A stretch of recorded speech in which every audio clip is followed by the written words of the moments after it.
homeless, you kind of revert into this solitude.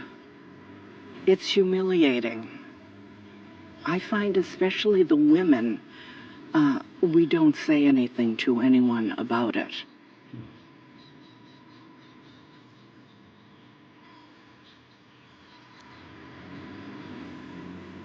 My name is Judith, and I've been living in my car at 72 years old since the end of February. Good morning. I'd like a medium-sized black. Okay. I'm not always this sweet sounding either. It's a facade. It's the first thing I do when I get up and start my day. I go and get a cup of coffee. And then I head across the street to this cemetery and organize my car for the day.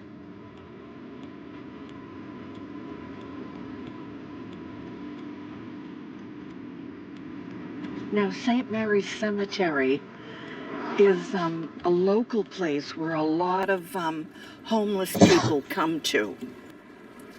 I've seen a woman my age who is currently living in the trees over here.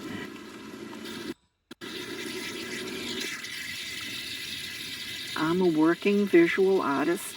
I have been my whole life.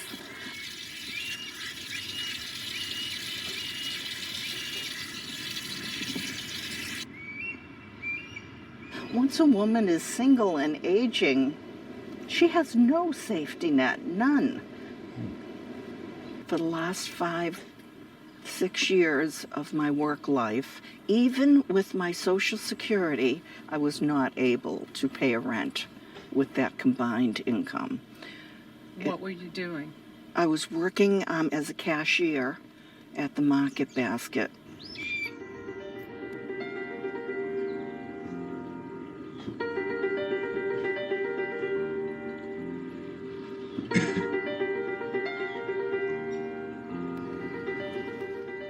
It's not safe living like this when you're older. You have to drive everywhere you need to go. If I'm going to have something to eat, I have to go someplace to get food. If I need to use a bathroom, I have to get in the car and drive someplace. We're at my storage container, and this is where I had the movers bring all of my belongings. A lifetime of work and collecting, and this is it. I kept my drafting table, and I tried to keep it open because I was hoping that maybe I could work a little bit from here, but it's ridiculous, impossible.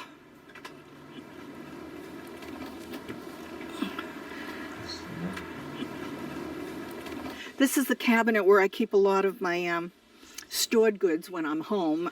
This is my son with his first tuna, and this is my children when they were little, and this is something my daughter made in school, and here's our family portrait. Bye, Steph.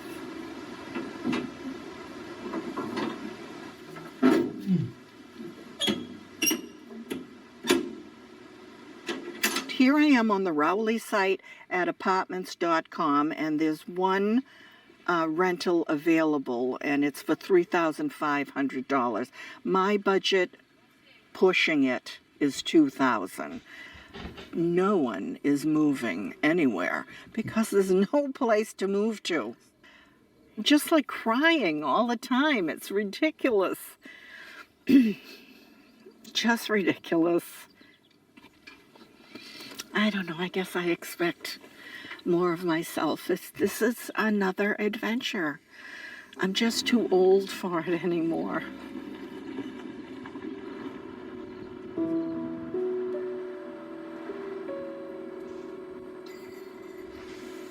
I really understand that when you're in the middle of something, it feels like it's never going to end. But, you know, I can't find a place. I can't find a place. I've exhausted my resources. I looked in southern Maine. I looked in southern New Hampshire. I looked in northern New Hampshire. I really looked at everything. I need help.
I think the secret to contentment is to be happy with what you have and not to have that want, because that want can go on all your life, wanting all the time. And then you work harder and harder and harder because you're wanting. It's a vicious circle. Gets you nowhere.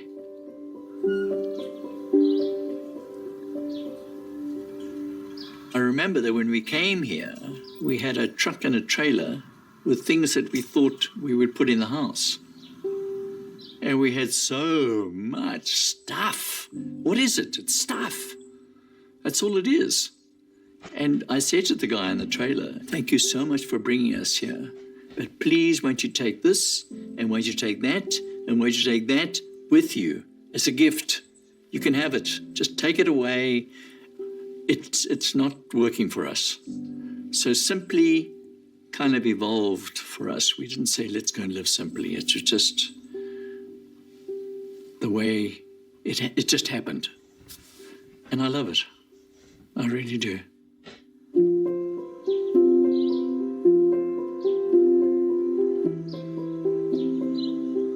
We have everything we need and more. And I'm not wanting for anything.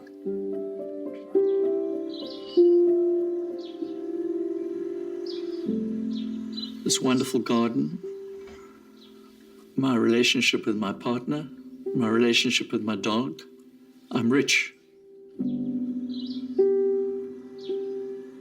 I don't see richness as being how much money you have.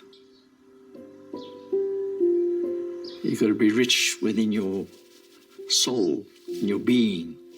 That's where the richness is. That's how I see it.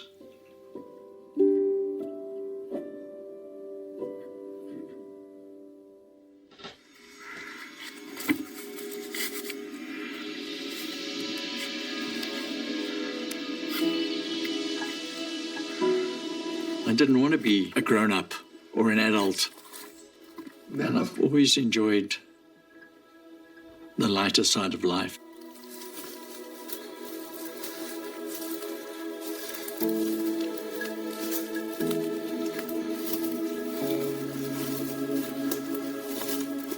There's very seldom that people say, because you're 80, you've got to be X. So I'm a young 80-year-old, put it that way. I'm very fortunate, and my mind is definitely not being old. My mindset is being young and living a young life.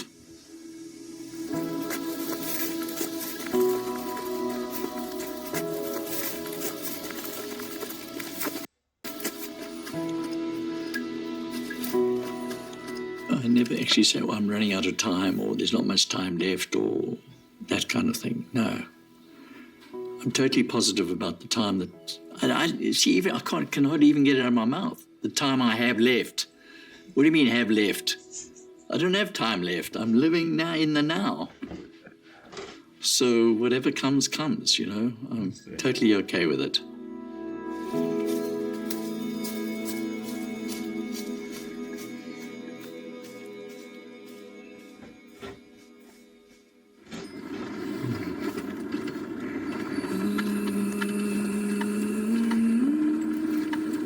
Sometimes when I drive my car to town and I put my hands up in the wheel like this, it's 10 to 2. You know, when you're first learning to drive a car, my mother always said to me, 10 to 2, that's how you hold the steering wheel. And I still remember her and have a chat to her on my drive to town.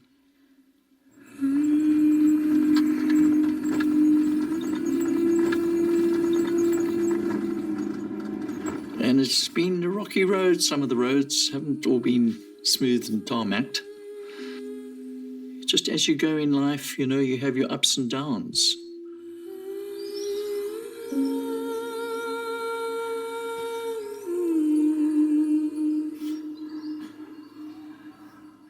My mother died from cancer. That was a dark.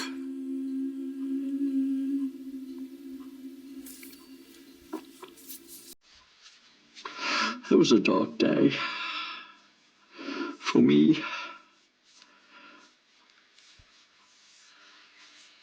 And I was left alone.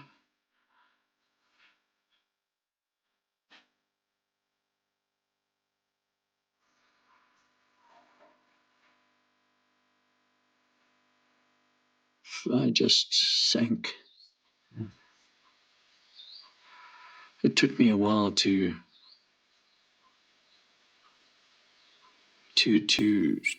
survive that, to come round.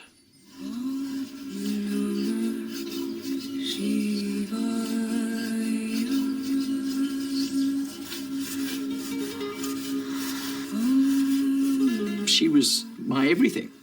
She was my mother. And I lived with her for many years. And she looked after me, and I looked after her. And so when she passed, little, you know, it was like, what now?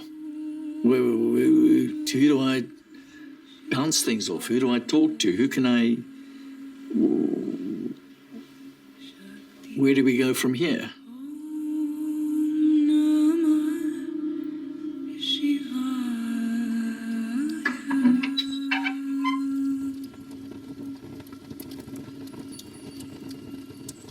But I survived it. But it was very difficult at the time.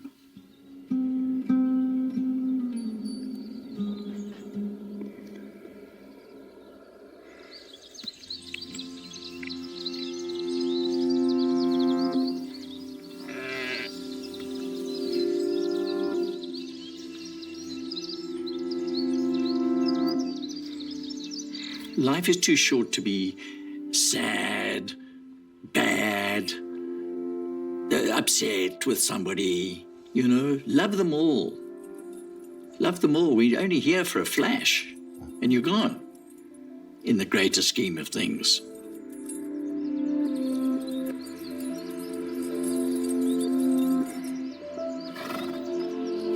I'm sure that in my life I've had some negative interactions with people, obviously. If I look at it now, I can say, how silly was that? In the greater scheme of things, how silly was that? If I'd ever have to bump into any one of those people again, I would open my arms and say, I love you. Because I don't carry grudges.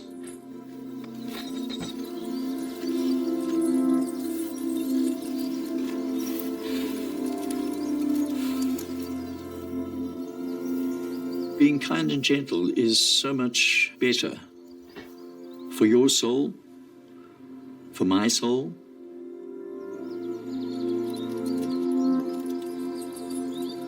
I love people. I love everybody.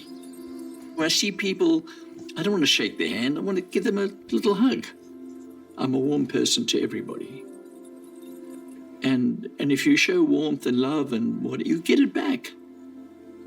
You get it back. And if you don't get it back, you're just putting it out there.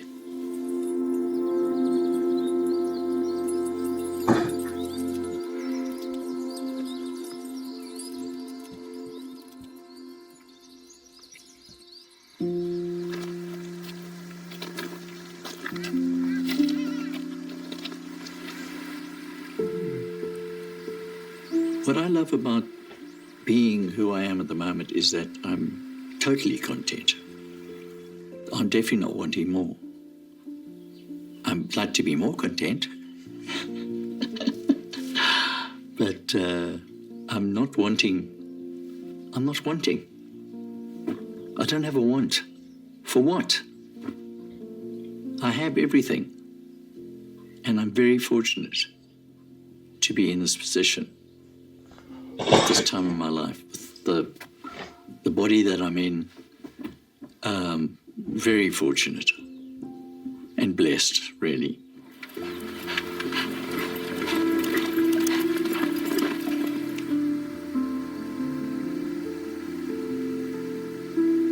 I have no need for a plaque on a bench or a grave where people come visit. But what I would like is to be cremated and my ashes sprinkled in the sea and some up in the forest. And that's me. Had a good life. The people that I'm close to, people who are close to me will remember me, but not to put a monument up somewhere for people to come visit for the first 6 months and then the weeds come up. No, what for? No. I don't get it. I'm not interested in that.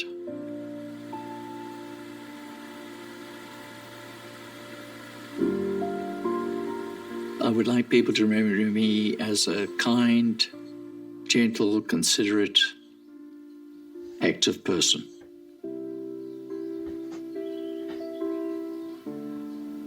I would like that. That would be my parting shot.